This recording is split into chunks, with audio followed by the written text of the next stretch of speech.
All right, so I put together this quick handout that I would have given out today at the Lunch and Learn, so it's not colorful. But anyway, there's going to be a huge foreclosure boom in 2026. And now is the time for you guys to really put yourselves in a position to take advantage of these opportunities, whether you're a real estate investor or a real estate agent. As a real estate agent, you can always list these properties, and we'll talk about that.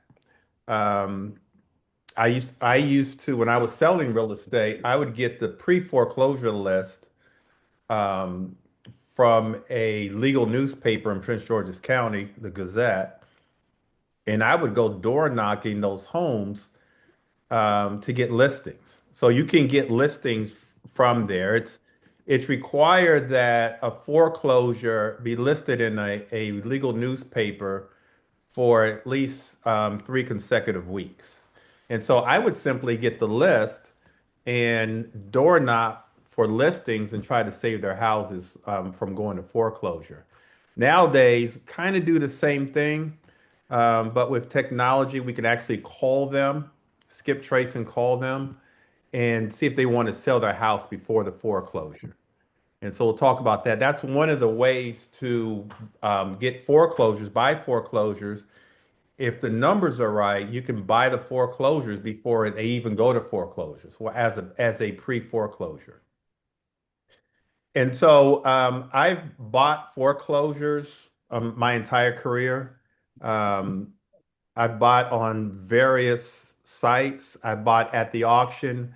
Nowadays, almost every auction site, you're able to buy foreclosures online. And so both myself and my students, we buy foreclosures online. The reason why we buy foreclosures is because you can buy foreclosures at a discount. Sometimes as low as 50 cents on a dollar, even lower than that. Baltimore has a foreclosure. I'll probably bring that site up where they meet every Vergüenza. other month.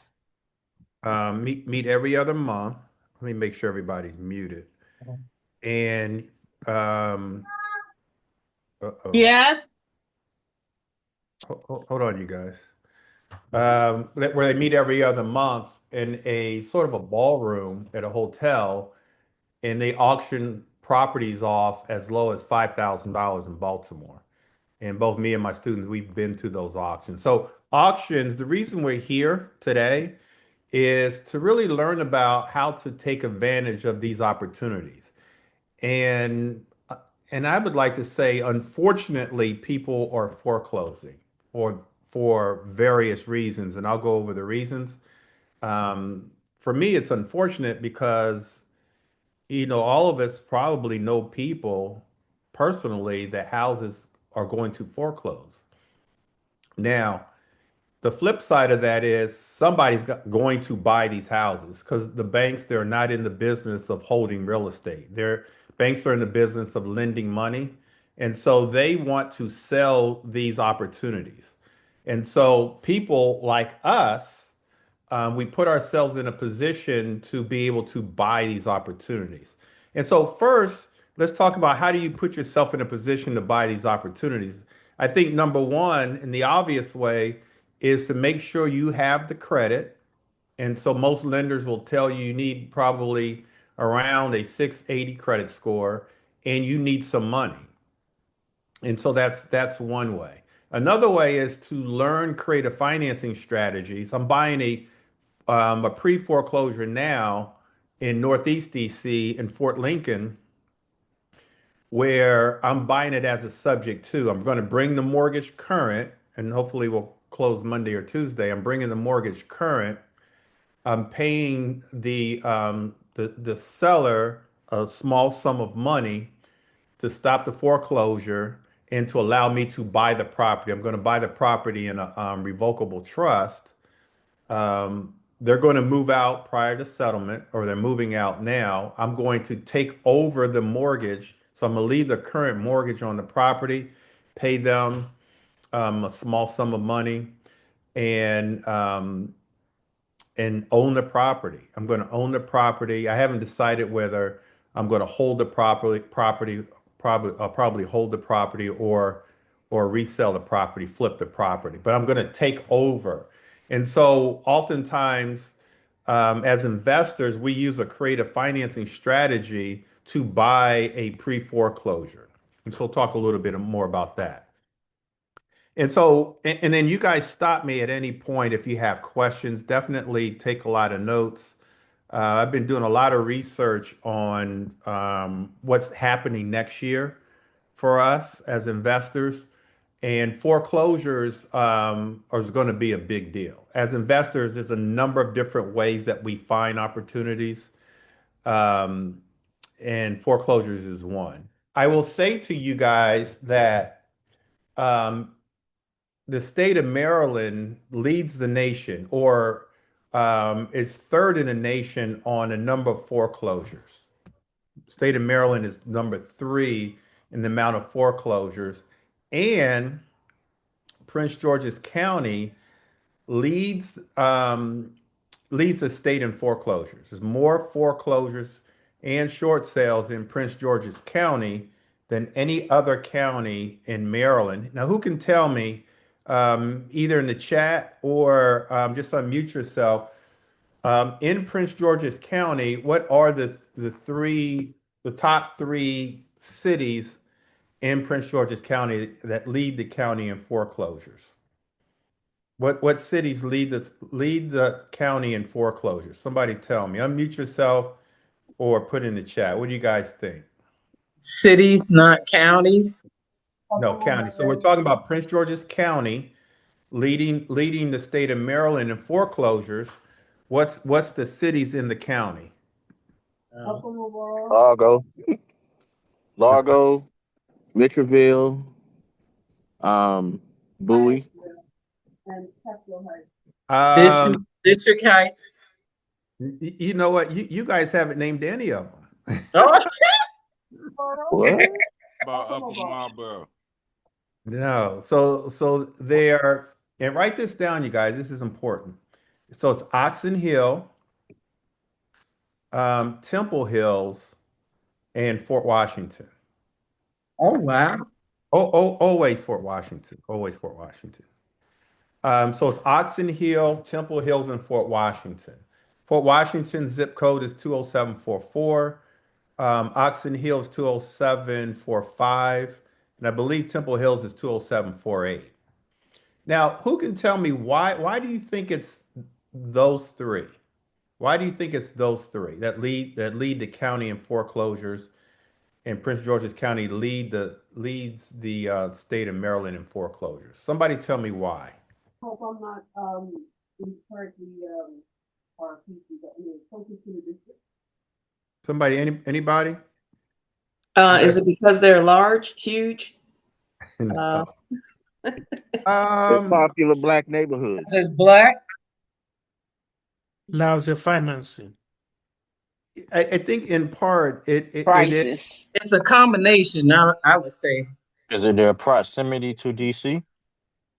Well, I think so, but I think that it's so those areas are kind of oversold, especially Fort Washington. There's a lot of building going on in Fort Washington, a lot of new homes a few years ago, um, and I think for those reasons that a lot of people they were put in loans that they couldn't afford. And because of that, now a lot of the like the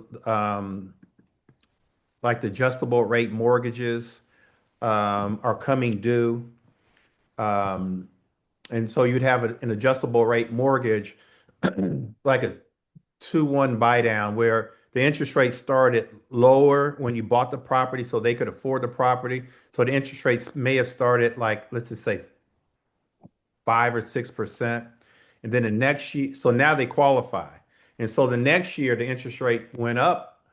And now if they would have bought the property a year prior, they probably wouldn't have qualified. And then now the interest rate went up again, and now they can't afford the house. And so those loans have come due. and they can't afford them anymore. And so those properties are foreclosing. There's a lot of loan modifications during the pandemic, 2020. Um, there was a lot of loan modifications that the bank gave because people they weren't they most a lot of people weren't able to work, and so the bank said, okay, we're gonna work out a plan for you to catch up. And so now those plans have come due.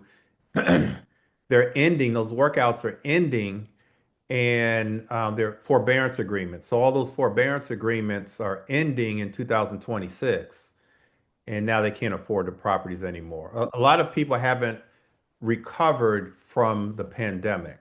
A lot of people aren't recovering from Doge and the federal government, the workforce reduction. And so because of that, and it really hits hard here in the DMV, because of that, a lot of properties are going to be going into foreclosure or in foreclosure now because people are, they've lost their jobs. I mean, I think that's kind of obvious. Um, because of inflation, households are falling behind. The cost of goods and services have increased. And so a lot of people are having a hard time keeping up with their mortgage payments. A lot of landlords are just like giving up on their houses. Um, and we get a lot of calls from landlords. Number one, landlords are tired of the three T's, the tenants, termites, and toilets. And then landlords are having to evict their tenants because their tenants aren't paying. And because DC, Prince George's County, the whole DMV, honestly, the eviction restrictions are so stringent, it's hard for them to evict. On average in Maryland, the state of Maryland, it takes 2 years. Well, on the foreclosure side, it takes 2 years to foreclose. On the eviction side, sometimes it takes, up to a year to evict someone.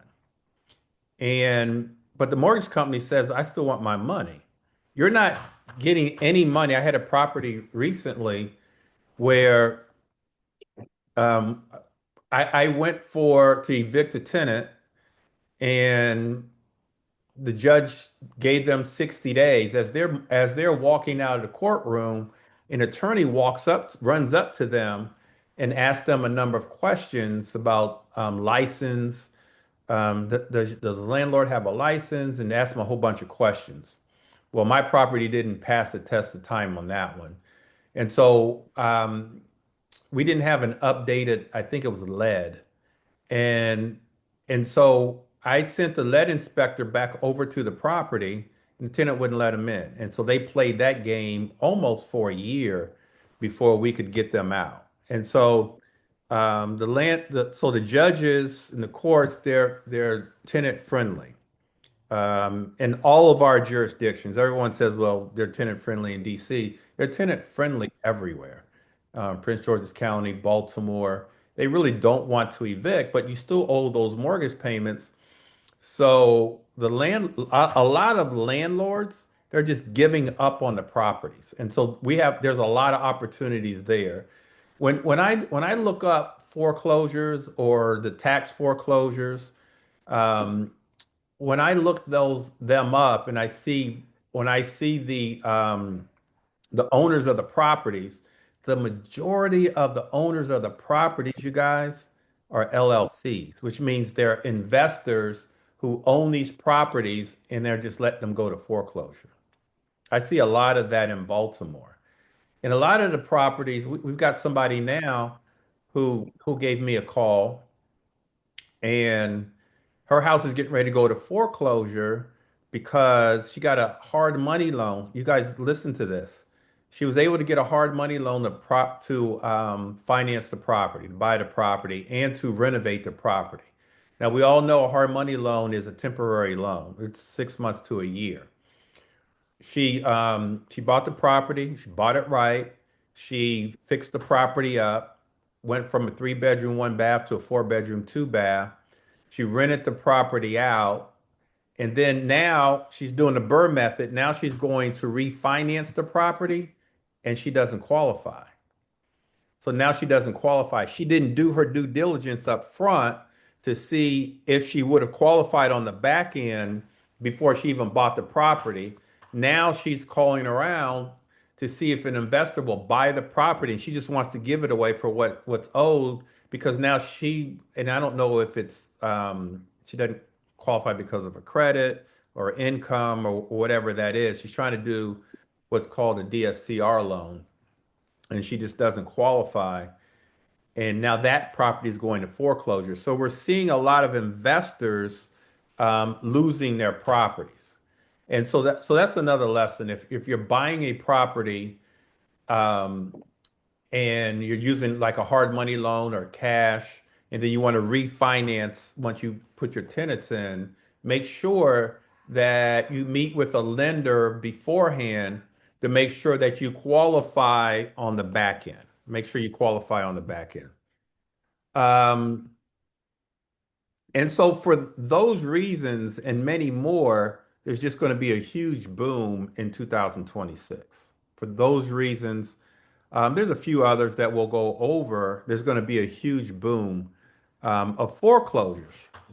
We've got investors that focus on a particular area. So in terms of buying foreclosures, I want you guys to buy foreclosures and focus on certain areas.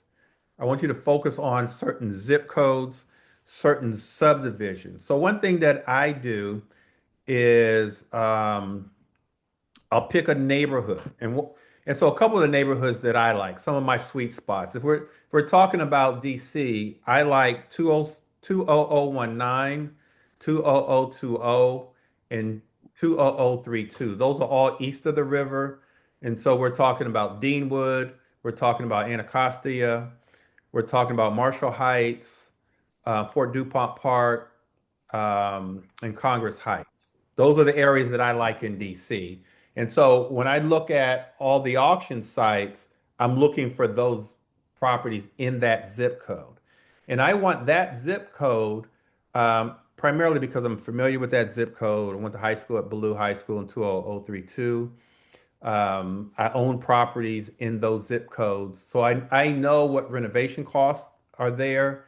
I know what after repair values are there. I know what I should be buying those properties for without even having to do any research. I know those areas.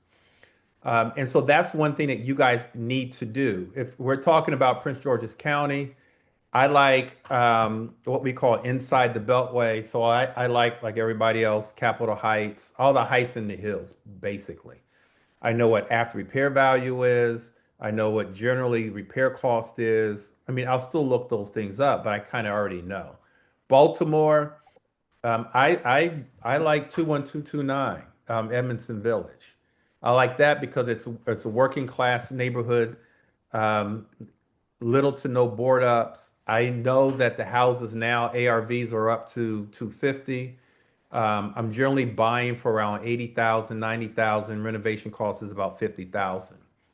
So when you guys are doing your research for foreclosures, I want you to really, really fine tune the search to look at properties in certain areas that you're familiar with. And if you're not familiar, if you want foreclosures in a certain area and you're not really that familiar with it, do the research, get the after repair values, know what repair costs should be. I want you guys to buy and write this down, buy at 60% of the after repair value minus repair costs. That's your formula. That's what you're bidding up to. 60% of the after repair value minus repair costs. That's the formula that I use when I'm bidding on properties. When I'm going through the bidding process and I'm bidding on properties, I'm bidding at 60% of the after repair value minus repair costs. And so we use formulas when we buy properties. And I want you guys to use those use that formula so that you're not overbidding on the properties. All right, any questions so far? All right, where are the opportunities? Pre-foreclosures. And so I talked a little bit about pre-foreclosures already. My preference is always to try to buy a property before it actually goes to the auction site. Um, because, you know, when it goes to the auction site, whether it's online or um, in front of the courthouse steps, you've got a number of people that you're bidding that are competing with you. Pre-foreclosures, if you're able to get a list, and there's a number of different ways you can get pre-foreclosure lists. Um, we generally get we get them from propwire.com. So you can go to propwire.com and get pre-foreclosures. That's free, doesn't cost you anything. I would say if you're a real estate agent, you can get them off the MLS.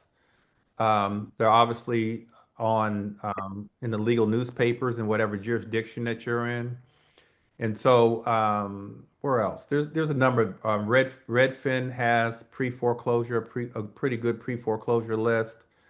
Foreclosuresdaily.com has this is being recorded, so you guys will get this. Foreclosuresdaily.com has a pre-foreclosure list. And so you want to get a pre-foreclosure list and skip trace and get the phone number and call the seller and just let the seller know. Sellers know that their houses are in pre-foreclosure, and you want to call them and see if they might be interested in selling their property. And you run your numbers, the numbers that I just told you. You want to get that. What's that house going to sell for once it's renovated? That's your after repair value. That's your ARV. Let's just say it's 400. Um, and then you subtract out the repair cost. Generally speaking, repair cost is going to be around 20% of the after repair value, so around $80,000, give or take, depending on the scope of work of the property. And then you're buying at 60%. So you're going to take 60% of that 400,000, and then you're going to minus out the repair cost, and then that's what you're going to offer you're going to offer to that motivated seller. Whether you're bidding on the property at the auction or you're actually calling them before the auction, on foreclosures, pre-foreclosures, I want you to use 60%. Hey, Greg, got a question. Can you do a dollar amount square footage of the property for the repair cost? You can, I generally don't, but you can. And so my preference would be for you guys to take either a contractor with you, coach, mentor, if you're wholesaling your cash buyer with you, and let them estimate the repair costs for you. Generally speaking, when I'm renovating houses, I'm close to around 20% of the after repair value. Again, depending on the scope of work, but you can use a dollar per square foot to do that. I just tend to think that using that, oftentimes you're kind of off on those numbers. But you can use that across the country. A lot of investors do use that. That's a good question. All right, so we've got pre-foreclosures. Let's try to get to those foreclosures before they go to the auction block. Um, we're also looking for motivated sellers that are behind on their mortgage. And so we've got to do marketing. The key to your success as an investor is to generate leads. And then one of the questions that you ask once you generate a lead is, are you behind on your mortgage? And if they are, they have motivation to sell and you have motivation to buy. So you want to ask them, are you behind in your mortgage? And then if they say yes, you want to help them find a solution to that. Oftentimes the solution is to sell the property and then you help them find a place to move to. I talked to a young lady who has a townhouse off of Ridge Road, Northeast, and she's behind in the mortgage on her mortgage. She called me. She unfortunately was ripped from the government. So she's unemployed right now.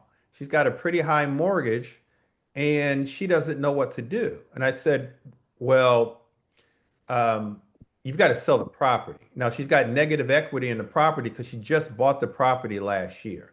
And so I said, your house can sell, but it has to sell as as a short sale. So your house is a short sale. And so it's taken her probably about 2 or 3 months to allow that to really digest. That she's got to sell the house. She's way behind in the mortgage. She has no equity. It's a short sale. And so you've got to ask those questions so that you can determine, is it a short sale? Is it are you like weeks away from it going to foreclosure? Like, how can I help you? And then also by helping them, you've got to also figure out where they're going to live. You've got to figure that out. And you've got to ask the question, do you have a place to move to? Do you have someone that can take you in? Are you able to pay rent? You've got to find a solution for them because if you don't, they will linger in the house. And sometimes will allow the property to foreclose on them. The number one fear that we all have as human beings, number one fear is not lack of food, it's lack of shelter. And so you've got to figure that issue out. You got to figure out their problem and help them find a place to move to. Sometimes I've written letters to landlords explaining to landlords why they're behind in their mortgage, and please allow them to rent. You've got to figure that out because if not, you've got a good deal on your hands, but you can't move forward because they don't have a place to move to. Now, a lot of people do. A lot of people um, have a family member or a friend they can move in with. And sometimes they will qualify to rent. We can get them to qualify to rent. Keep in mind that when they're behind in a mortgage, they can't buy another house because they don't have the credit score. Their credit is damaged. And so you've got to find a way for them to move. A lot of times we do have properties that are already vacant, but if not, once you run the numbers, once you negotiate, once you bond with them, you got to figure out a way for them to figure out a place for them to move to. All right, probate. We love probate. There's a lot of probate. Unfortunately, people are passing away. Um, the heirs are or the personal representatives of the estates, the executors of the estates. They want to quickly sell the properties. And so you've got to go through the whole probate process. Once they're appointed as the personal representative, they can actually sell the properties. They can sell the properties. Sometimes you've got to wait on what's called the letters of administration, and sometimes you don't have to. I think we had somebody with their hand up. Go ahead and ask your question. Go ahead. I can't pronounce your name, but you got your hand up. Greg, this is Gary Jones Russell, long time. Good to see you. Good to hear from You disguise yourself with this email you. address. Yeah, that's someone else. Same question.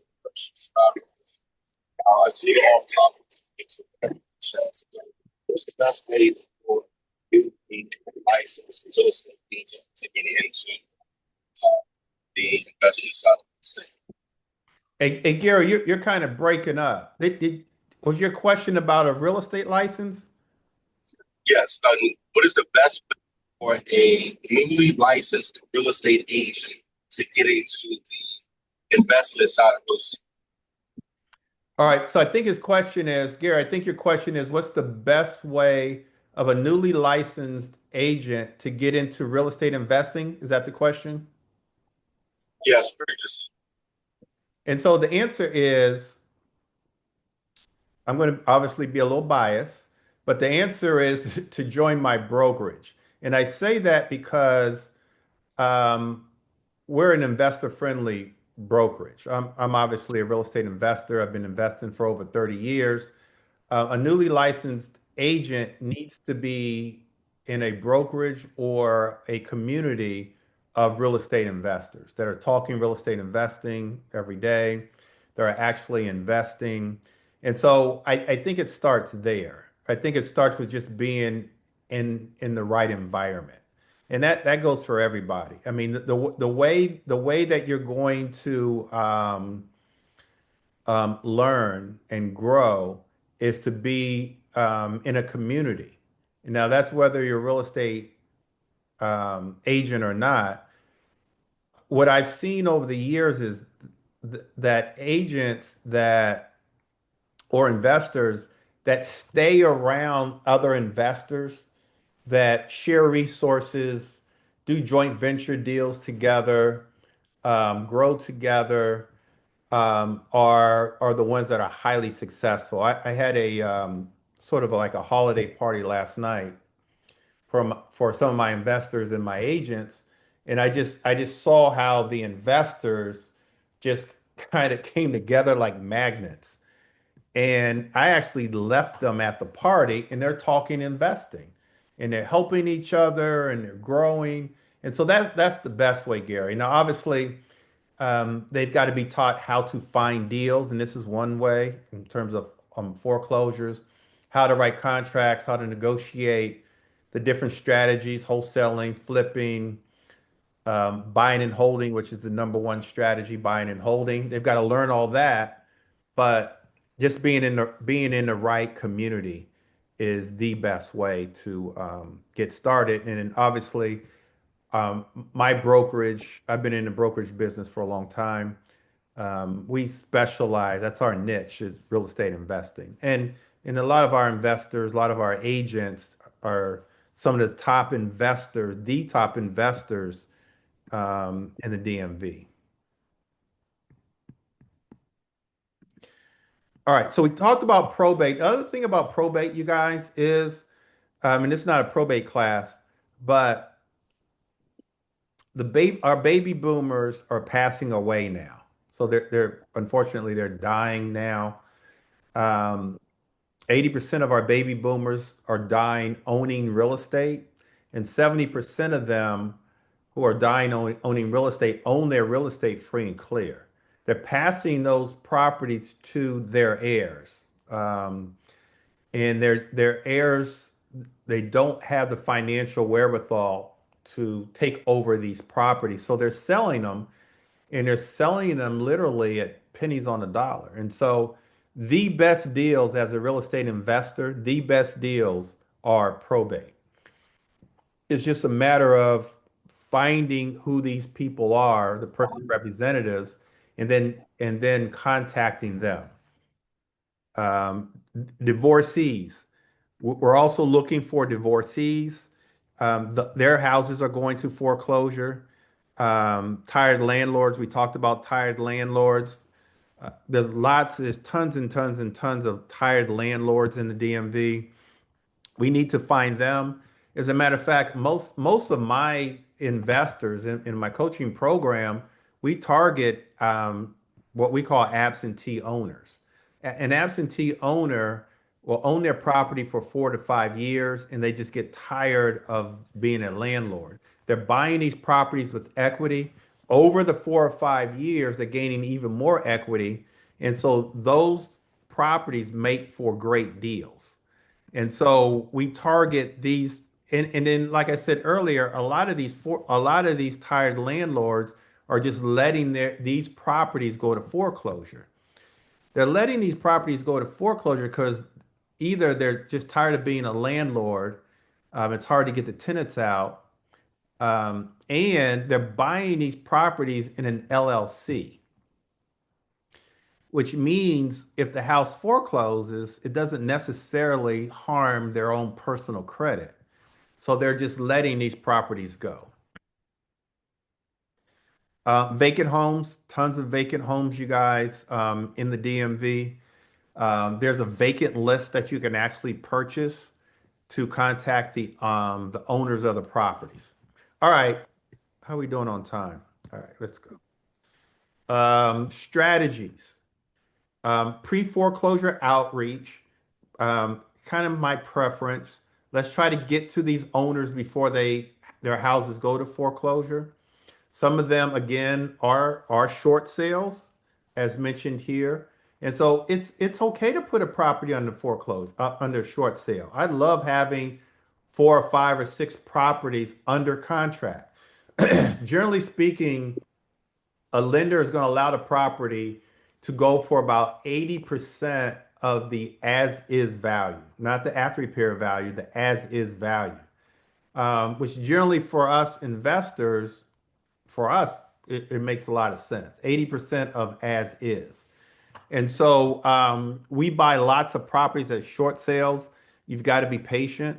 Be, sometimes short sales can take up to about 6 months to go through the whole process. But short sales are great for investors. The pre-foreclosures, let's get a pre-foreclosure list. My second best list are pre-foreclosures. My first best list is out-of-state absentee owners. And so we mail to them, we cold call to them, but then pre-foreclosures. We've had great luck. Probably for every, I don't know, 30 or 40 calls we make, we get a deal on a pre-foreclosure. So it's getting a pre-foreclosure list. And again, propwire.com, you can get a pre-foreclosure list right now as we speak. You can go on there and pull a free pre-foreclosure list. And then if you want to skip trace it, it's 10 cents per record on PropWire. Creative financing strategies. I talked about subject to seller financing, lease options are great. If a property is going to foreclosure, it's in pre-foreclosures. If it's going to foreclosure, and you can stop it from going to pre-foreclosure. I had a lady in Accokeek a couple years ago who she was 3 months behind. Now, normally in the state of Maryland, it takes the state of Maryland 2 years to foreclose on you. But for some reason, after 3 months behind, they started foreclosure procedures on her. And so one of my coaching students was calling a list, a pre-foreclosure list, and ran across this lady. I went to the property. She's only 3 months behind, but she had a ton of equity. She had a ton of equity in her property. And so I said to her, and this was another subject too, I'll bring your mortgage current. I'll pay you $10,000 and you signed the property over to me. And we did that. And she signed the property over to me as a subject to. I put it in a trust and I brought the mortgage current and rented the property out. And so we want to think creatively also when we're finding these motivated sellers that need to sell their properties. We want to prepare for auctions. And so again, I want you to focus on your targeted area. I talked a lot about my targeted area for auctions. What is your targeted area? What areas do you want to buy properties? What are the areas that you frequent, that you already know, that you live in, that you grew up in? Target those areas for the auctions. Now, write this down. These are the auction sites that I tend to look at. I tend to buy properties off of hubzu.com, Ashland Auctions. They're primarily in Baltimore. AJ Billig is also primarily in Baltimore. AlexCooper.com. They're everywhere, but it's the first site that I used to go to buy my foreclosures. They're now online, but also in front of courthouse steps. I don't know if I mentioned auction.com, Xome, Xome.com. They're another national foreclosure, auction company. And so I look at those sites probably almost every day, every other day, just for properties in my targeted area.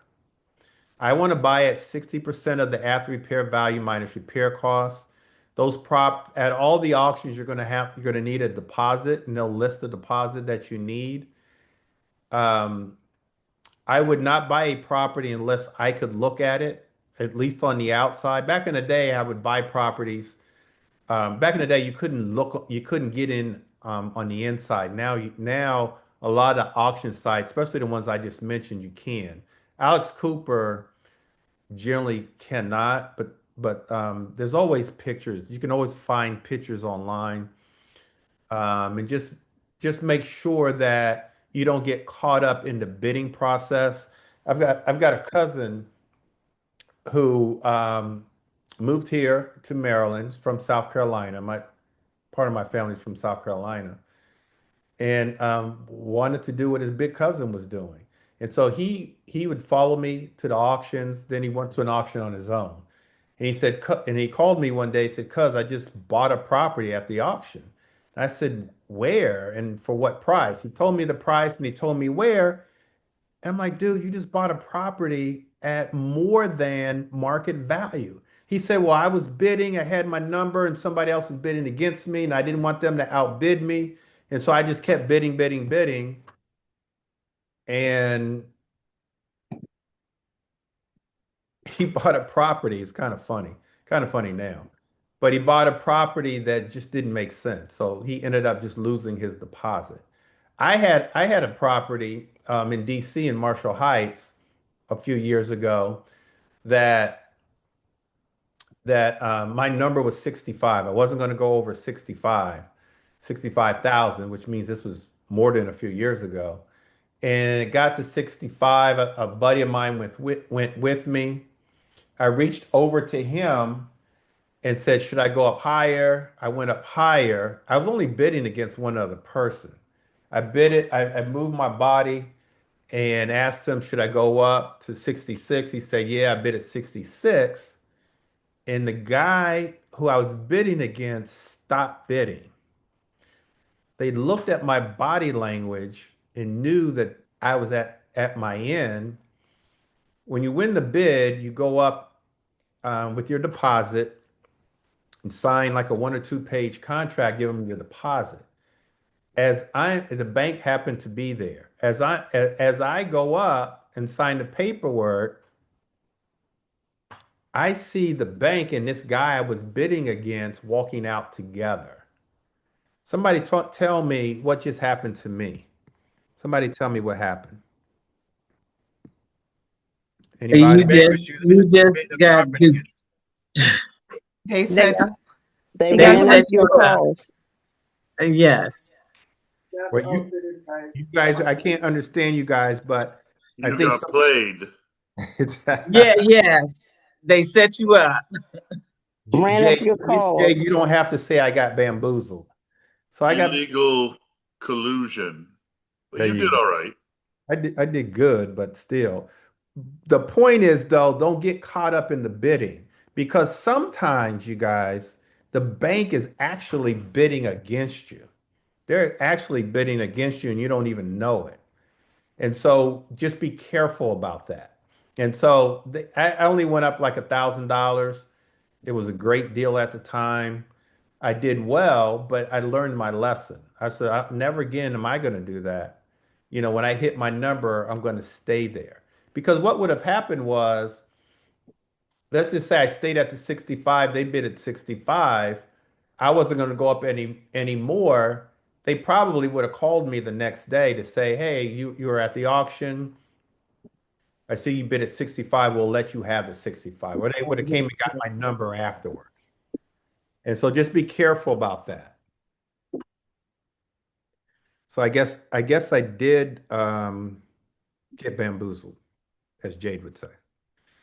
But if you kept the property long enough, uh, it became advantageous. If I kept it long enough, absolutely. So that's the beauty of real estate investing. I'm glad you brought that up.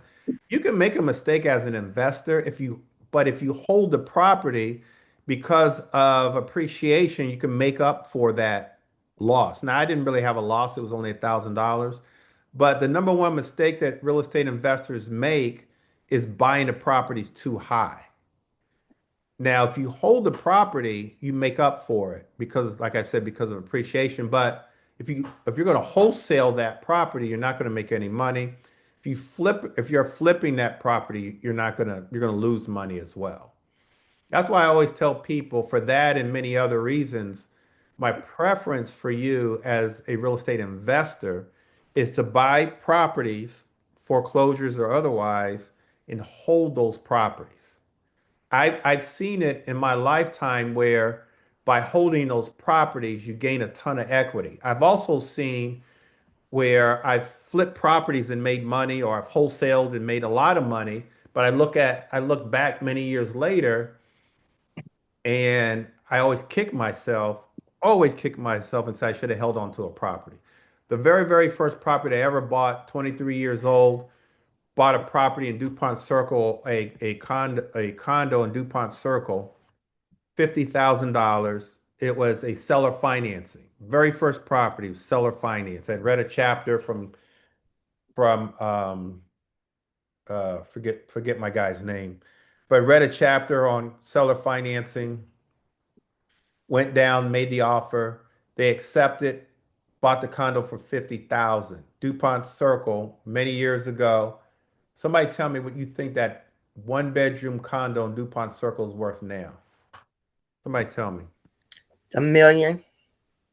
Not a million, but close to it. 875. Oh, 850. Yeah. 900,000. No, about 750, 800. Yeah, I said 700 or 800. I wish I'd have held on to the property.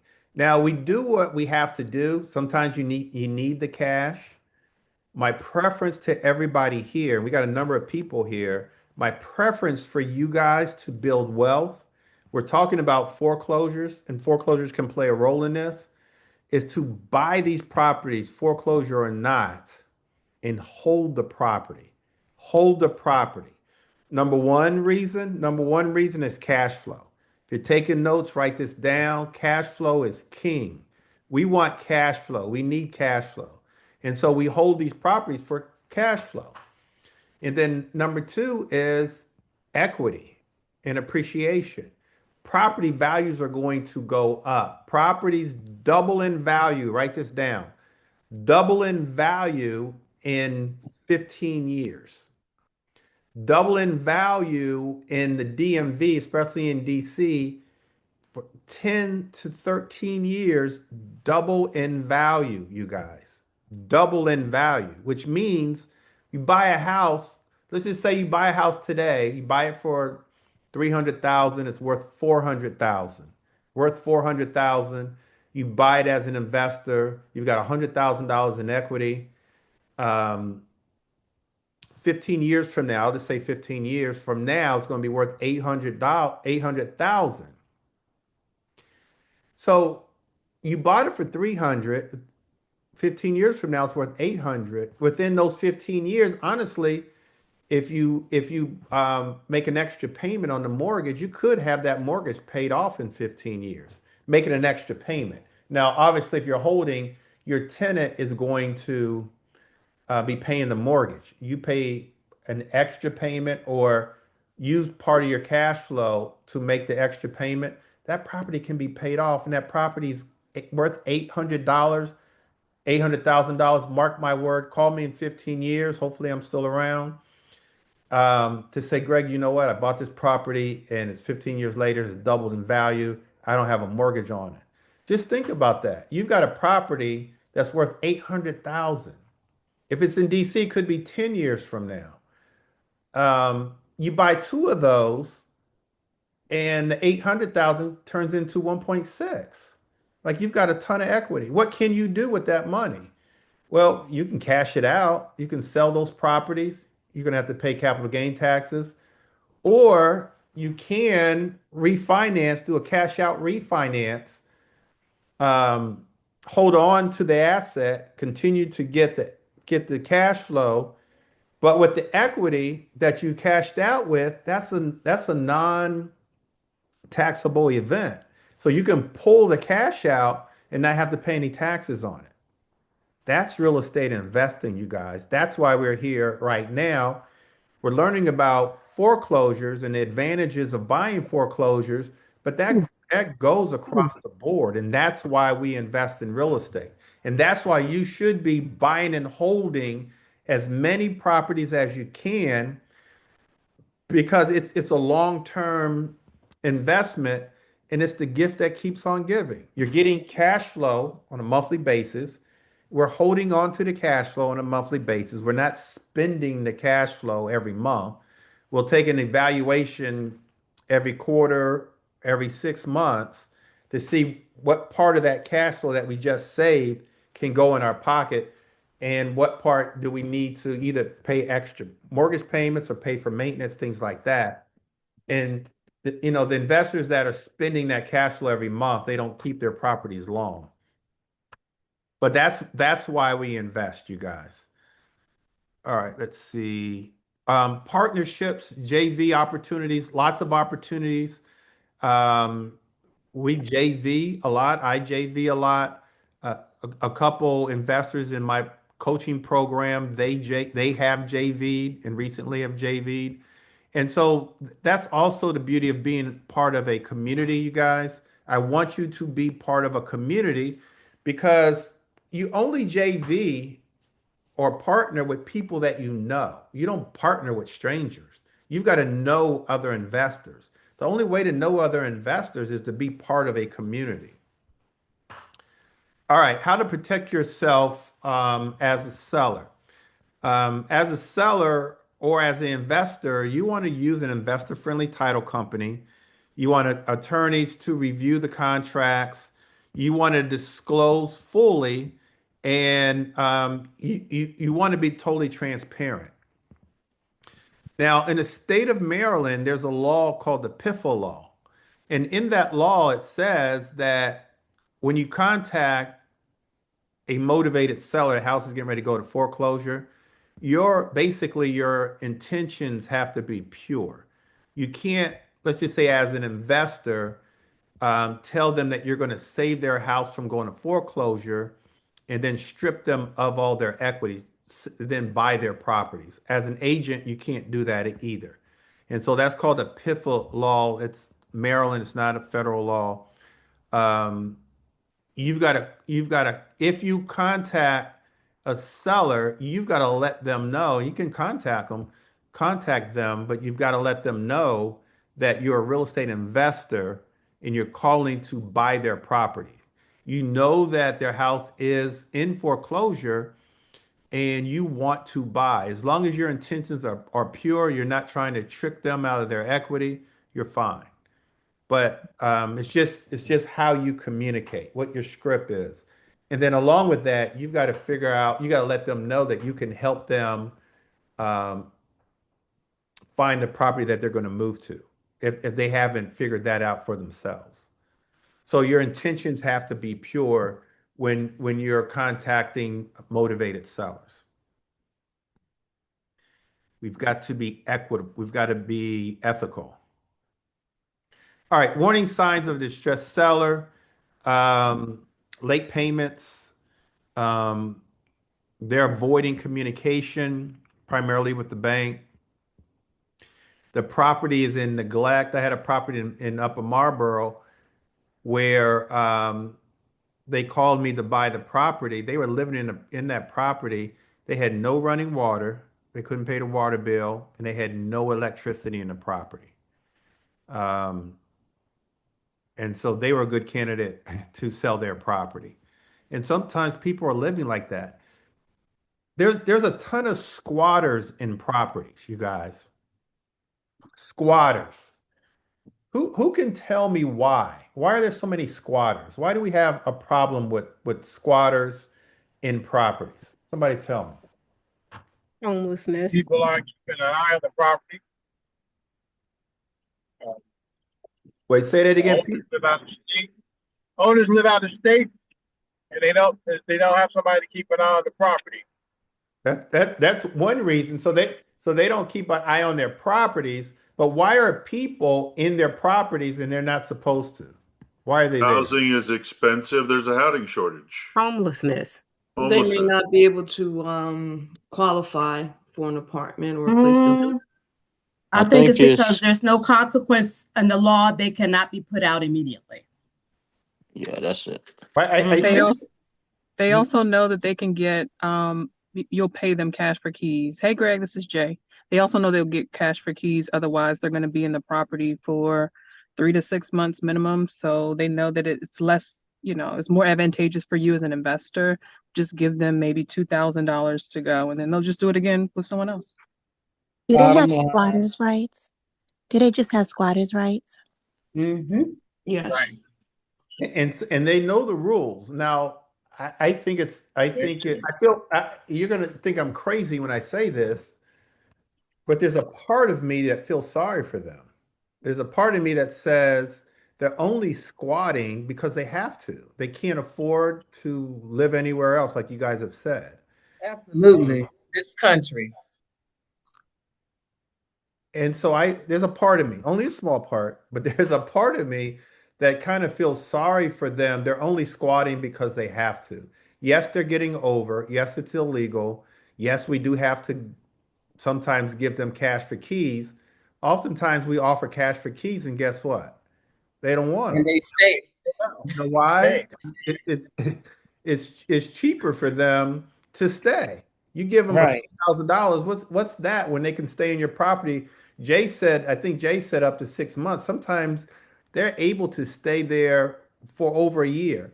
Yeah. I've got a guy that contacted me, or I contacted him probably about 6 months ago. He's got a 2 unit in Congress Heights, 2 unit, no, 3 unit, 3 unit in Congress Heights. I said, I want to buy your house. He said, no problem, but I've got squatters. I said, okay, well, let's just get them out. He said, well, it's hard to get them out. He says, he said, I said, is the mortgage current? He says, the mortgage is current. I'm still paying the mortgage. I said, you're still paying the mortgage? He says he's still paying the utilities, and the property is in good condition because the squatters allow me to come in the property and check out the property. Well, who's gonna leave that situation? I'm like, dude, you got to get them out. So I said, well, as an investor, I want to buy the property. I talked to him about doing a subject to. He said, yes, you can take over the mortgage. You just got to help me get them out. I don't want the property. It's been too much of a headache. Property's got at least $200,000 in equity. And so I looked it up, did look up squatters' rights. We had to post a letter on the door for, I think it was either 30 days or 60 days, both in English and in Spanish, um, asking them to leave. So we did that. And then now after that, now you can go through kind of the normal eviction process. We start going through the normal eviction process. And part of that is you've got to show a license. In DC, you've got to have a license. And so because he doesn't have a license and kind of not really, he said, I don't have a license to put on this application to get them evicted. I said, well, dude, go get a license. And he's just kind of reluctant to get a license. So he is just paying the mortgage and allowing and the squatters have been there for over a year. I don't see any reason for him to move. If he's paying the daggone rent. Heck, I would squat. Okay.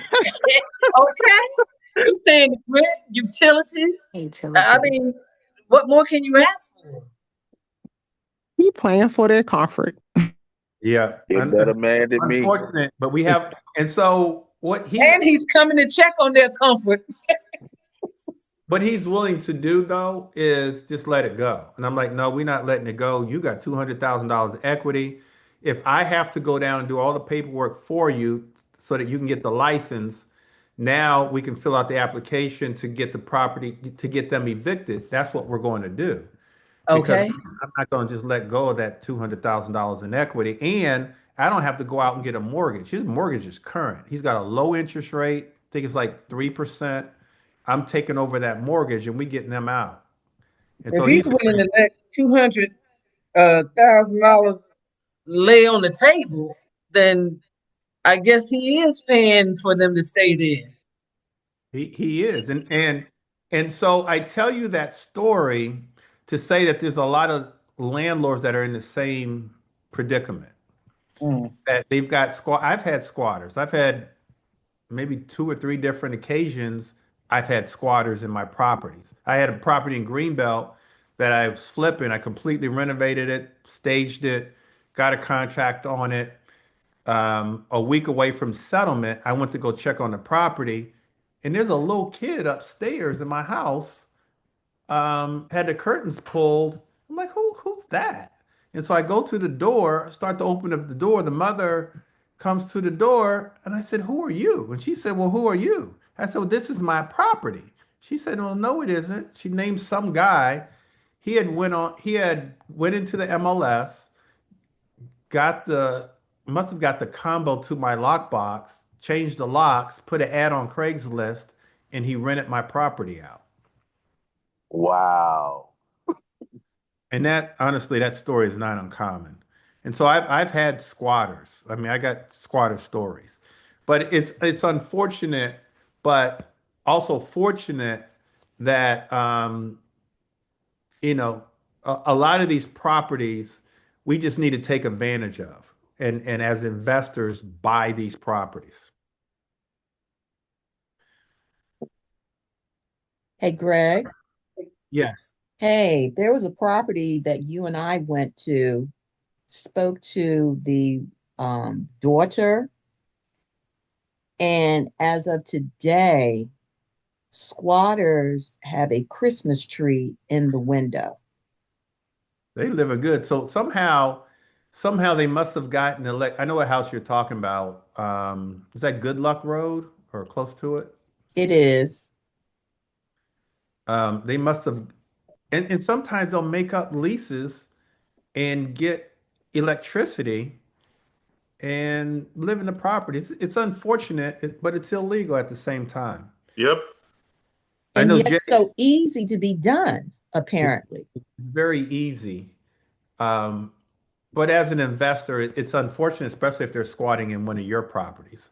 And so as an investor, when you're renovating, you want to make sure that you consistently check on your property, because if not, you're going to get a squatter in there.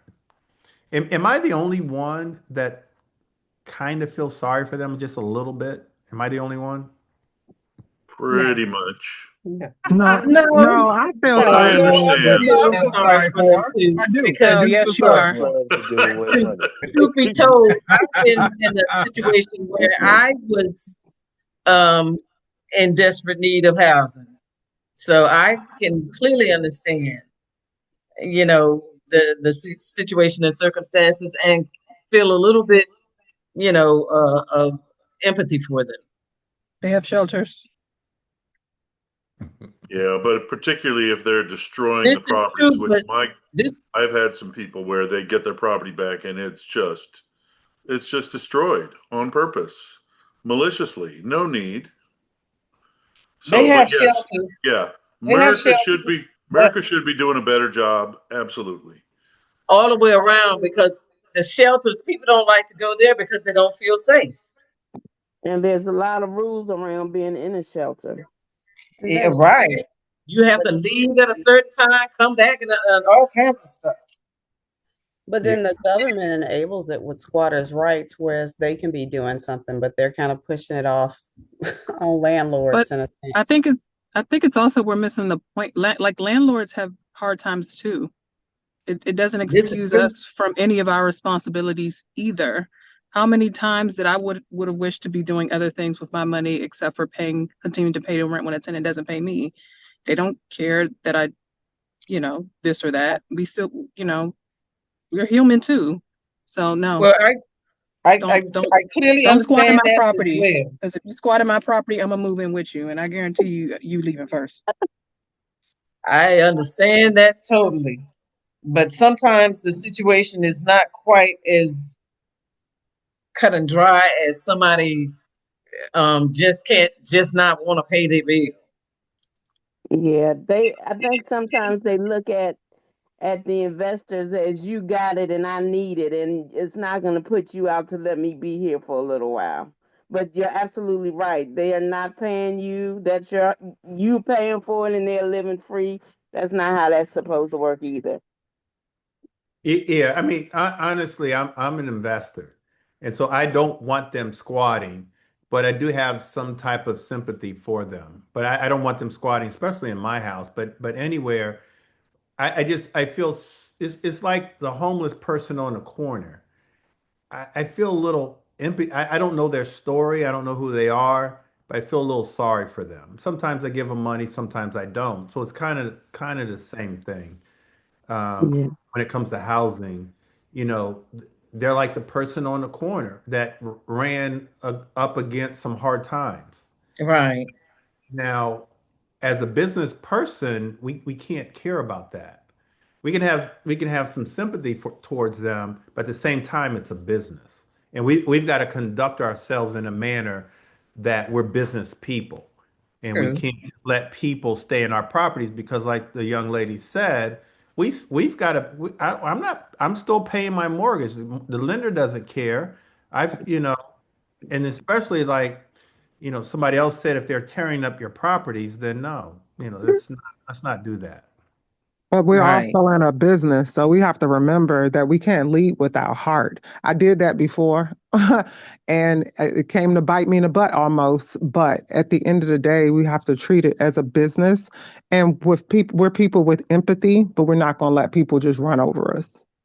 Right. True. All right. Foreclosure conversations. We're going to wrap this up real quick, you guys.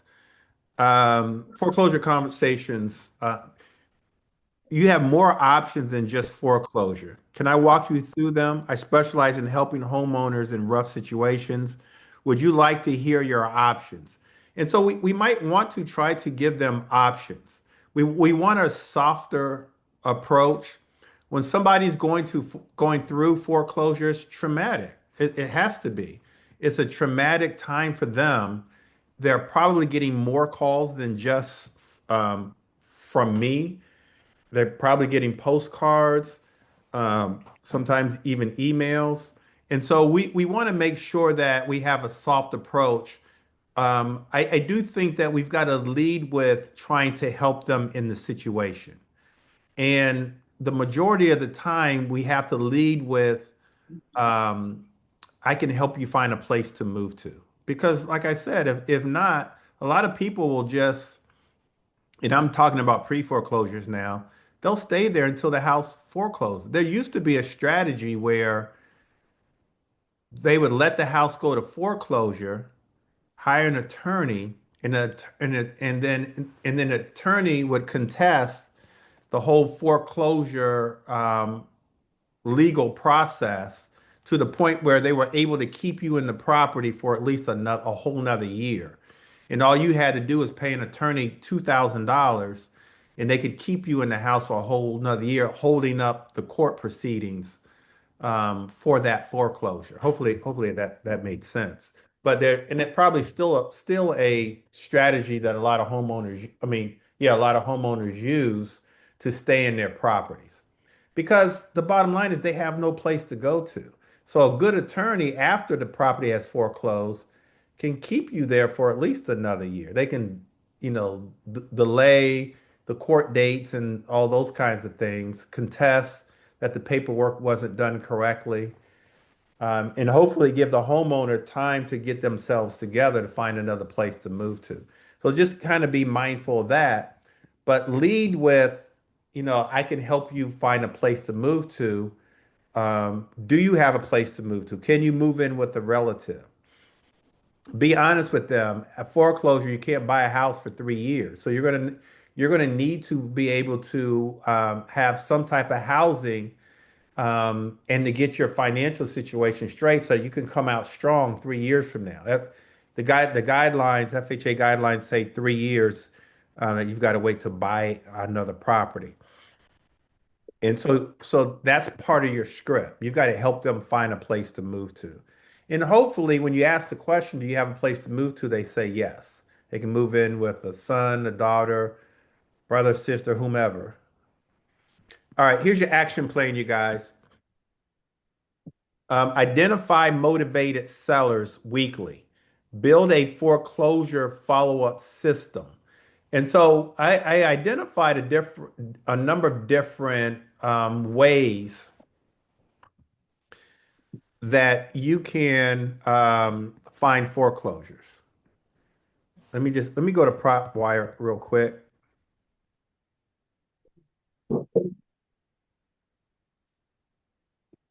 This is just a way. I don't know if it's the best way, but it's one of the ways that I get there.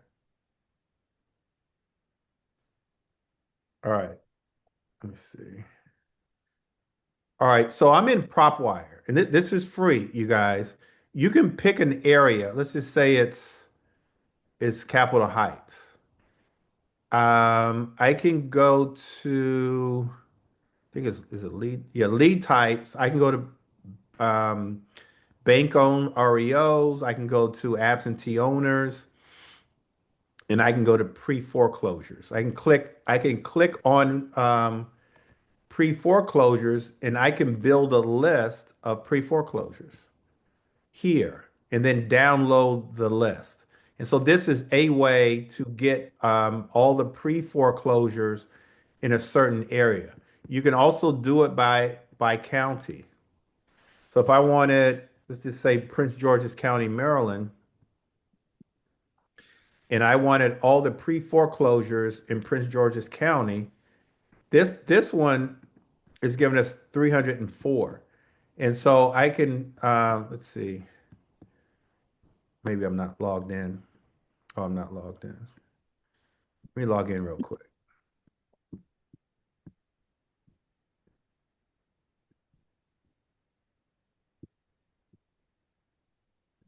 So if I wanted that, I could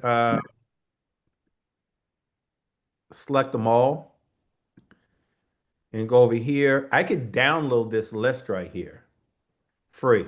I can download it to a CSV file. Download. I can send them a postcard, a letter, or I could skip trace this whole thing. I can skip trace, and it's 10 cents. It's 10 cents and get the phone numbers. And so this is a way. So I don't want you saying, well, I don't know how to get I don't know how to get a list of pre-foreclosures. This is a way to get pre-foreclosures. Um, and then the key to your success, you guys, is once you get someone on the phone, the we like to say the fortune is in the follow-up. You got to keep following up with them. You are never ever going to get them with just one touch. You've got to keep following up with them in order to get them. Sometimes it takes 4 or 5 or 6 different touches in order to get them. Build your team. We have foreclosure attorneys. We have investor-friendly title companies that can help you attend auctions. One of the ways that I learned um, foreclosures is I just went to the auctions. I just mentioned a number of different auction sites for you guys. Attend, even attend online. Pull up. Let's see. Let's see. One of my favorites is Hubzu.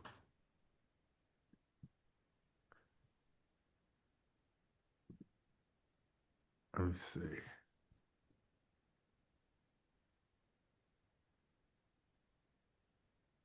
All right, so just go to Hubzu. Let's just say it's Baltimore. Identify a property and then follow it. Run the numbers. Let's just say it's this property right here in Dundalk. The starting bid is 182. Look up this property. Get the after repair value. Run your numbers, 60% of that minus repair costs. And then Hubzu's going to tell you at the end of the auction what it actually sold for. And then compare what it sold for to what you would have bid at. And then once you get comfortable doing that now it's time for you to start bidding. This is just one of the auction sites. I also like alexcooper.com. This one right here. computer's moving slow. Oh, what am I doing here? Alex Cooper auctions. So this is also a good site. I bought all of these sites, you guys. I've bought properties off of, and so on and so forth. So that's what you need to be doing. Like, do your research. Go to these sites. Some you may feel more comfortable than others. Build a team, be consistent. Know that the 2026 foreclosure wave is not something to fear. It is something to prepare for. So I want you guys to start preparing for it. It's a great opportunity for all the reasons that we all mentioned here today. Um, and 2026 just really needs to be your opportunity to take advantage of them and my preference would be for you to buy and hold those properties. And we can help you all along the way. All right. Any questions, you guys? Any questions? Any takeaways? Greg, Hey, quick hey, question. Greg, Are Greg. you emailing the presentation to us? Yes. Thank Okay. you. Okay, good. Hey, Greg. Yes. I'm at the office right now, man. You gotta find a way to redo this class, man. Yes. I missed most of this stuff, man. I was on the road. I got caught on traffic. No worries. No worries. Yeah. Well, Shoot. I've recorded it. So you'll get the recording and you'll get the handout. Okay, good. Unfortunately, I mean, I knew it was going to snow. I just didn't think it was going to kind of be this bad. Um, and so I just thought it would be safer for everybody just to do it via Zoom. So we only had like maybe 2 or 3 hours to get the word out. And so we did our best to put it on social media, email, things like that to get the word out that we had changed it to Zoom. Mr. Bennett, Sheree, Great. I have a question. After the auction, if there are properties that aren't sold right away, can you go to the bank to purchase them? And would they sell it at a discount or they want market price? No, they never want market price. So a property that's sold at the auction, if it doesn't sell, and to be honest with you, most of them don't sell. They don't meet what they call the reserve. There's a certain amount that the bank wants. They never sell them what's called absolute, meaning they just sell it to the lowest bidder. There's always a number that they're looking for. If they don't get that number, then they'll reach out to what's called an REO agent. REO stands for real estate owned by the bank. They'll reach out to a real estate agent and have that agent list the property on the MLS. So that's how it works. So it goes from the auction to an REO agent that lists the property. So is the agent marketing it as is with what the bank, what's owed on it, or they've tagged on more fees? Basically to cover, it depends. They definitely want to cover their fees plus the mortgage balance. Um, but it kind of all depends. And you can negotiate. And the longer it sits on the MLS, the more they're willing to negotiate with you. So once it goes past the 30 days, the first 30 days, they're willing to negotiate with you. Okay, thank you. Take a smaller hit. Andrea, did you have a question?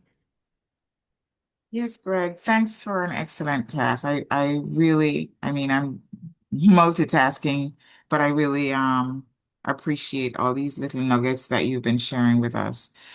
Um, my question is a quick one. I know we're talking about investment, but as you mentioned, REO agents, I realize that I've been getting these emails from people asking me if I want to do REO, and I've been really skeptical because I don't know who's a scammer, who's a quack. So I haven't been responding to them. But I just wanted to get your take. Do you think it's worth it to do REOs as an agent? I I, know our focus is about investment, but I just no, I think that's a great question, and I'm glad you brought it up. And so the answer to your question is absolutely. Like I said, there's going to be a ton of foreclosures for the various reasons we mentioned hitting the market next year, starting in the middle of the year. They're going to be giving these listings as I just described. They're going to first try to auction them off. If it doesn't meet the reserve, then they're going to give them to REO agents. These REO agents are going to be inundated with these listings. The banks are paying 6% commission. They're paying the full commission.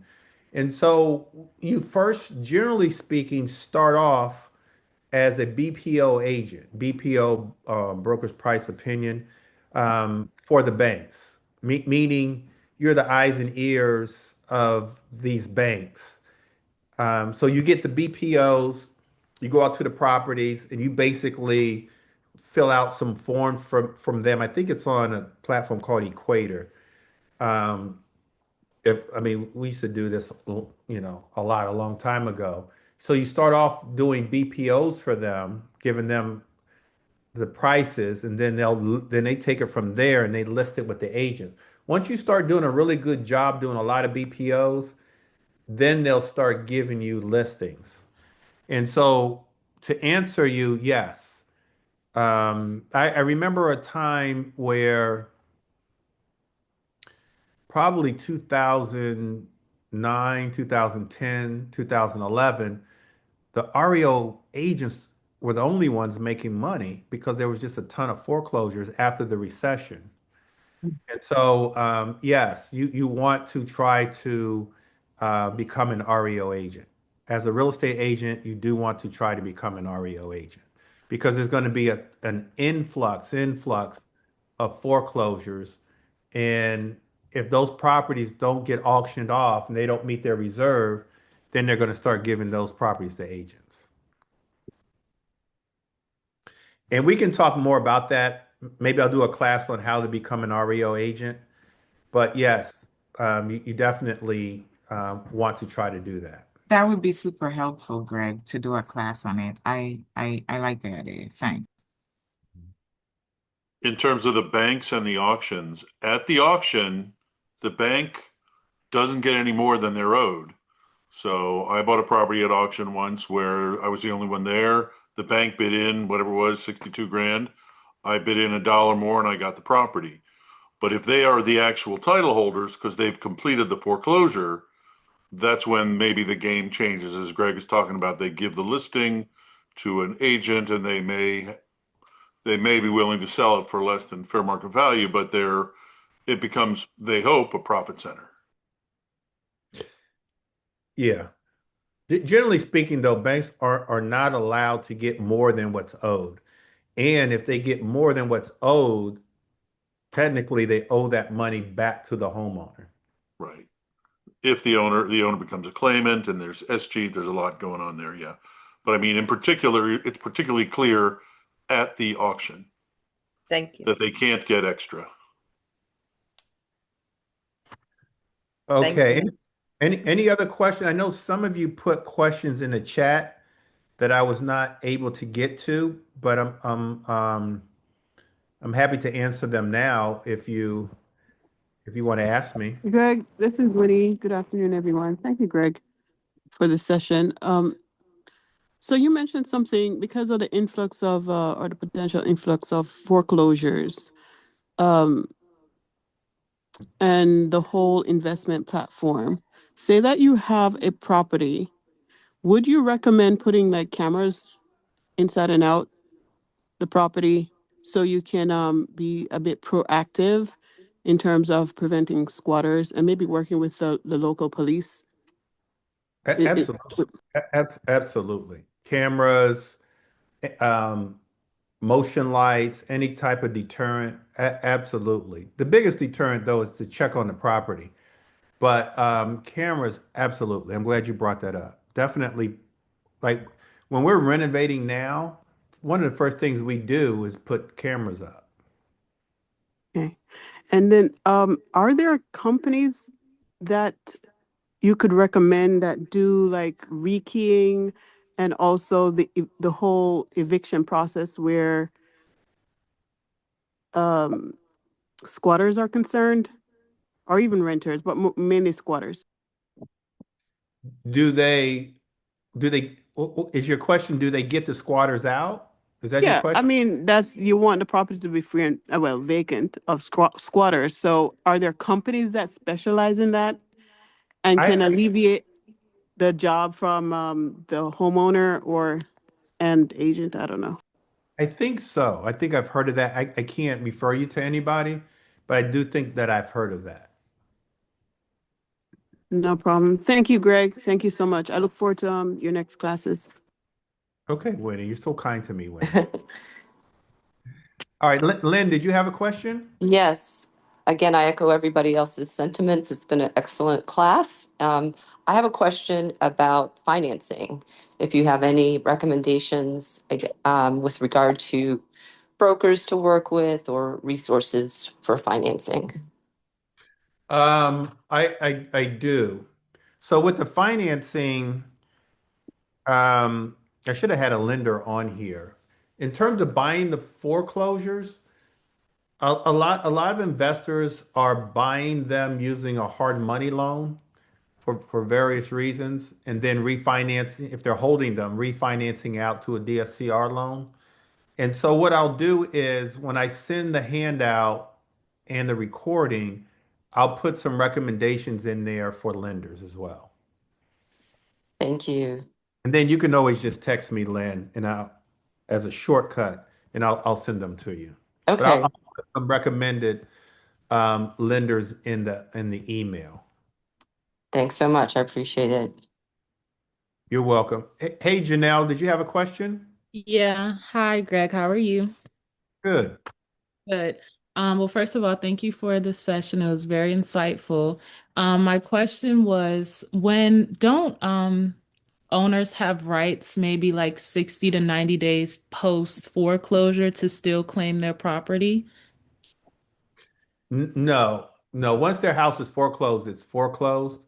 Now, on a tax foreclosure, they do have so their house went to foreclosure, the county or the city foreclosed on them because they didn't pay their property taxes. They do have a 6-month redemption period where they can redeem the taxes, where they can State bring by the state. Yeah. Virginia, there's no right of redemption. In Oh, Georgia, it's 3 years. But most of the areas around here, it's like PG County, Maryland, DC. It's a 6-month redemption period. So and maybe that's that's specifically for I think. taxes. What'd you say? And you said that's specifically for taxes.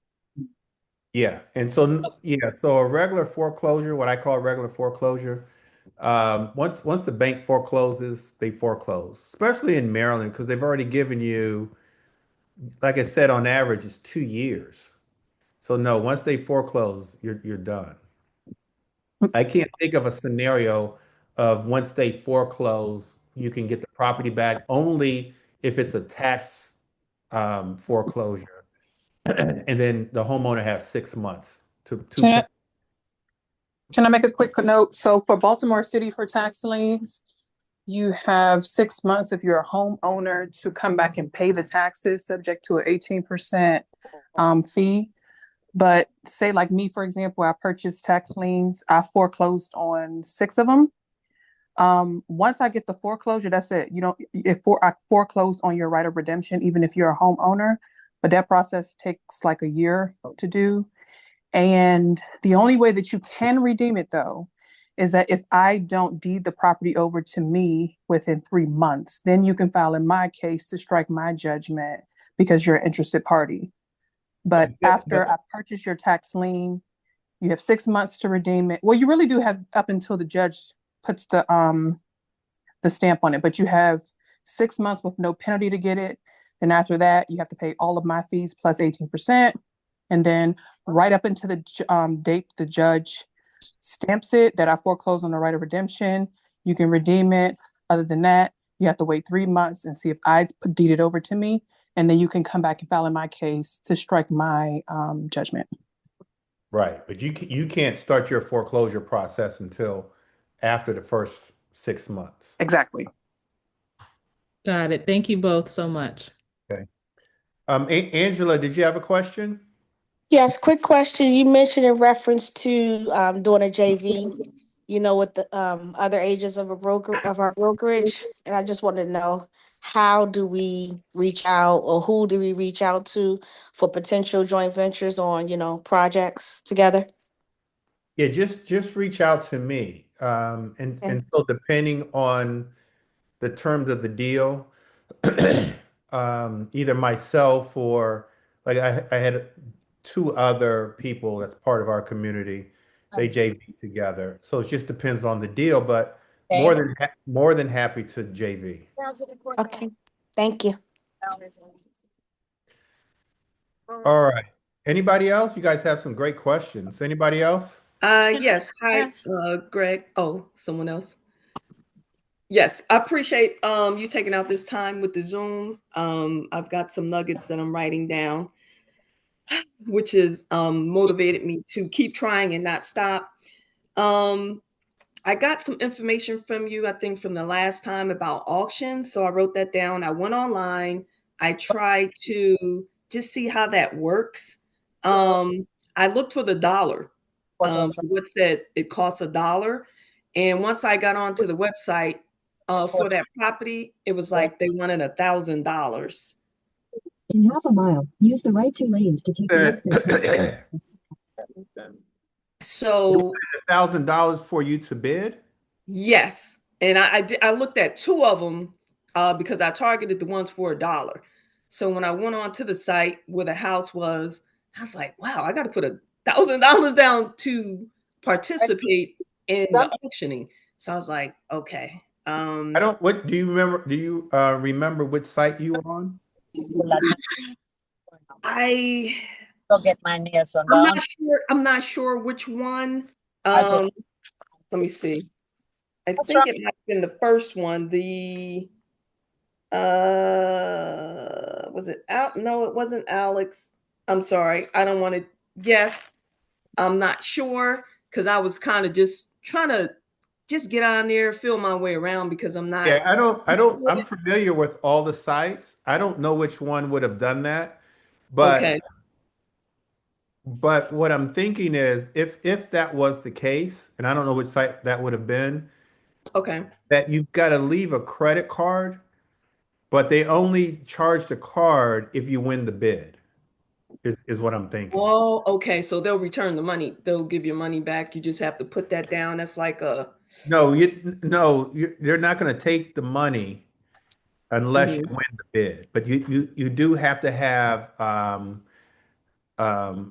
sometimes you have to leave a credit card online in case you do Okay. win the bid. So if I lose the bid, what They don't happens? charge your credit. If you don't win the bid, they don't charge your credit card. Okay. I just have one other quick thank you for that. It's about multifamily properties. Where are they mostly located in the state of Maryland, in PG County? Because I don't see a lot of multifamily properties. We don't have in Prince George's County, we don't have a lot of multifamily here in Prince George's Okay. County. In smaller pockets, we do, but for the most part, we don't. We find a lot of them in DC. I find a lot of them in Baltimore. Okay. But like I said, in smaller pockets, they're all multifamily. But as a whole, Prince George's County is really not. When you're talking, say, 4 units, 2, 3, 4 units, 5 units, Right. you're not going to find a lot in Prince George's County. Okay. Thank you. You're Hey, welcome. Greg, this is Ernest Penn. Greg. Yes. Ernest Penn, can you hear me? Yes. Hey, man, are you noticing a lot of people using bridge loans or transactional funding for some of the acquisitions in the area? Mm, I'm not. I'm not. There's a number of hard money lenders who call their loans bridge loans, where they'll lend on the hard money side, and then once the property is renovated and rented, they'll convert it into a DSCR loan. They call that bridge, but a traditional bridge loan, I'm not seeing a lot of those. Thanks. Hey, Greg, Yes, ma'am. I'd like to ask, if possible, Jay a question regarding the tax liens. Jay, is there a region that you prefer that seems to be more profitable, say like Baltimore versus PG? And is there opportunities in PG? I've seen listings for Baltimore, but I haven't heard or seen anything in regards to Prince George's County. So Greg may want to do a longer session just on tax liens because by trial and error, I have a lot to offer. But in very, very short, PG County is great. It's no, there's no way you're going to lose with PG County. The interesting thing about PG County, though, is that most of the time, if you're going to purchase a tax liens, folks are always going to come back and redeem. So one of my former students, he's the one who actually told me about tax liens. He strategically purchases about 30 of them every year, and they come back and redeem in 30 days, and they have to pay him $1,000. So he every year his strategy is to make $30,000 in 1 month. I purchased a ton of tax liens in Baltimore City. This is before I met Greg, before I knew what I was doing. And most of them are redeemed. A small amount redeemed within the 6 months, a larger amount redeemed within the about 2 years it took me, or 2 to 3 years it took me to foreclose on them. And of course, they had to pay my attorney's fees, and then pay me 18% interest. I did, hit the jackpot for one of them. So I paid $8,000 for the lien. The property is worth about $300,000, and I don't know how, but the property was encumbered by a mortgage, which, because they didn't respond to our filings, it completely wiped the mortgage away.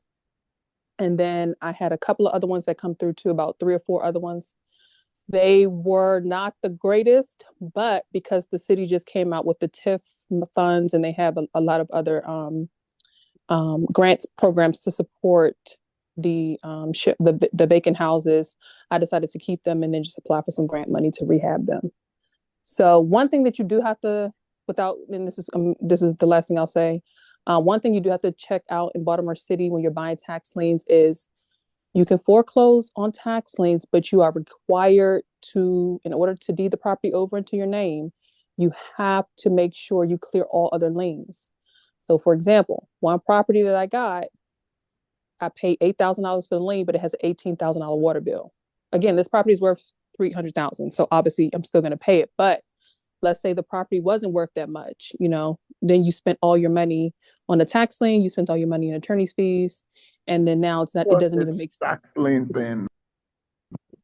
So, yeah, I don't know. Maybe if you guys want to hear more about it, you can ask Greg to set something up, and I'm happy to talk more extensively about it. And I can tell you what to do and what not to do, because I've made a bunch of mistakes. But yeah. What's your name? Jay. I'm one of Greg's former coaching students. I just took a little bit of time off because I had a baby, but yeah. Congratulations and thanks, Jay. Thank you. Jay, you're so nice. Sometimes. Any other questions, you guys? Hi, Gregory. I did not pre-register. I just happened to see that you were live. How do I get my email address to you to receive the information via email? Do you still have my phone number? Yes. Just text it to me. Okay. Thank you, Gregory. We're formal now. Thank you, Gregory. Always. Good to see you. You too. Yeah, just text it to me, and we'll send it out to you. All right, anybody else? Great questions, you guys. Hopefully you guys. Yes, I'm sorry. I asked a question earlier, but there is a house across the street that I've been watching since I lived here. So now the house has been sitting there for about 11, 12, 13. Now I guess it's up to 14 and a half, 15 years now. And when I checked it out, I learned something about there's some land, not just the house. The house had liens, but then there was some land lien. And I was like, well, what in the world? I've never heard this because that's not in PG County to my knowledge. So I called an attorney. This was like, I guess 4 years ago. And the house is just still sitting there. Somebody else supposedly bought it. I saw this one guy came around one day. Now that's been 3 years ago. So the house is still sitting there. The owner, she died about, I guess, 13 years ago. Everything she bought is still in the house. So I'm like, think I should look back into it? And should I start with prop wire to see who the No, owner is now? no. So if there's ever a house that you guys look to be vacant or abandoned, whether it's across Mhm. the street or you're just driving by, the answer to your question is you have the address. Mhm. Oh, and so you've got to just simply skip trace to get the phone number. You can get Okay. do you know the name of the owner? Um, it was the deceased grandmother, but now somebody came by and bought the property. It's a LLC, but it's been sitting there for like Oh, I understand. So you three don't you years don't under know their ownership. you don't know the name of the owner, right? No, not yet. I can skip trace it. I can Yeah, find so it, but it's the sitting answer there. to your question is you just simply skip trace. What's the address real quick? Where am I at? 712, 714 Wicklow, Wicklow I, Road. I'm sorry, spell that again. Yes, that's Wicklow Road. So that's Wicklow Road, Baltimore, Maryland. Okay. All right. So the owner is Julia Parnell. The owner's Julia Parnell. Um, Okay, you know what? I gave you the wrong address. It's 713. I'm sorry, it's 713 because Julia lives next door. okay. All right. So the owner is Emilia Anderson. Okay, I think she died years ago. All right. So you want to skip trace her name in the Okay. address, and then the phone Okay. numbers that will come up will either be hers or her relatives. Okay. And you might want to send a letter. Somebody might be um, checking the mail. And so that's what we do, you guys. I don't know Okay. if you can see my screen or not. But this is the property right here. And so Yes. it's Emilia Anderson. It was last purchased in 2011 for 85. And so you just want to skip trace and get her phone number or her children's phone number and call. And then I would also send letters. Since you're there, you can just probably maybe I don't, put a letter in the mailbox or post a letter on the front door. She's deceased. Yeah, but somebody's probably checking the house, checking the mail. If they come to the house, you can put a letter on the house. If they're checking the That, mail, you can put a that letter. house is directly across the street from me. No one comes there. No one. No one. I'm just looking at it Oh, every day. I'm It's just trying right to give across you the street. I'm just trying to give you options. And then I Okay. would just mail because if I mean you could see if people are checking the mail, if the mail is overloaded or not, and if it's not, then I would send a letter. Okay. But the first thing I would do is just skip trace and try to get a few phone numbers. Okay. Trace. Okay. All righty. Greg, in this situation, if she sends a letter, if she put address service requested, will they send her back where the mail is going to and stuff? So she'll have a different. Uh, yeah, sometimes they'll do that. Right. And I agree with you about sending the letter to Greg because sometimes they're doing mail forwarding. So you don't see somebody coming to the house to check the mail, but they forwarded the mail to somewhere else. So if you put that letter in the post, chances are the owner will get it. Or whoever's checking the mail, yes. Okay. Thank you. All Someone right. with an LLC actually bought the property, so I'm going to try to find out who they are. Okay. All right. Anybody else, you guys? You guys are hanging today. You guys are getting some information. You say it's snowing outside. I'm going to learn me something today. I'm going to make some money. All right. I do want to mention I had a flyer. I could probably go to it real quick. But we're actually going to look at foreclosures in Baltimore on the 20th. Let's see, let me go to it. And so I'm having a 2-day session on the 20th where you can go to bennettbootcamps.com, where on Friday the 19th, it's a Zoom meeting at 2 o'clock where we're going to go over all that we're going to look at on Saturday. We'll go over the different strategies, the different areas, zip codes, things like that. And then on Saturday, it's a field trip. So we're going to actually be in Baltimore. Last month, we were in Prince George's County. We will be in Baltimore looking at these opportunities. We may look at a couple of my students' properties that they're working on, but we'll go over repair costs of these properties. We'll go over the formulas that we just talked about, the different areas, why you should be buying these properties in these areas and why not. If they're on streets that are a lot of board ups, we're not buying there.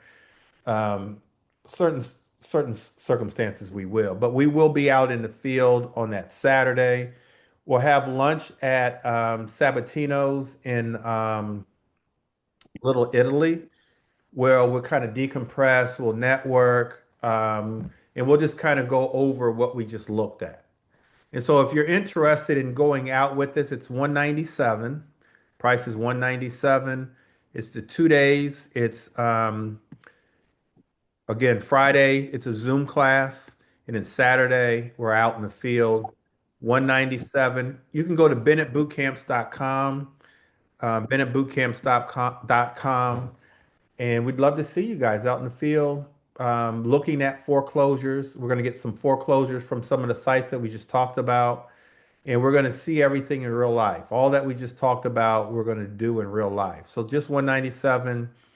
And it'd be a great way for you guys to really kick off your real estate investing for 2026. So if you're interested in our boot camp, we'd love to have you.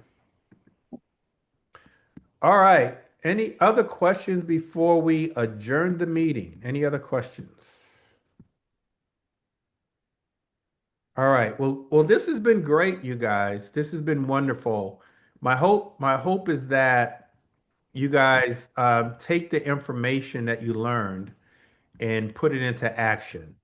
Um, Also, I just want to mention one more time that the most successful investors that I've seen that have been part of my group or any other group, for that matter, has been part of a community. Like you're surrounded by like-minded people.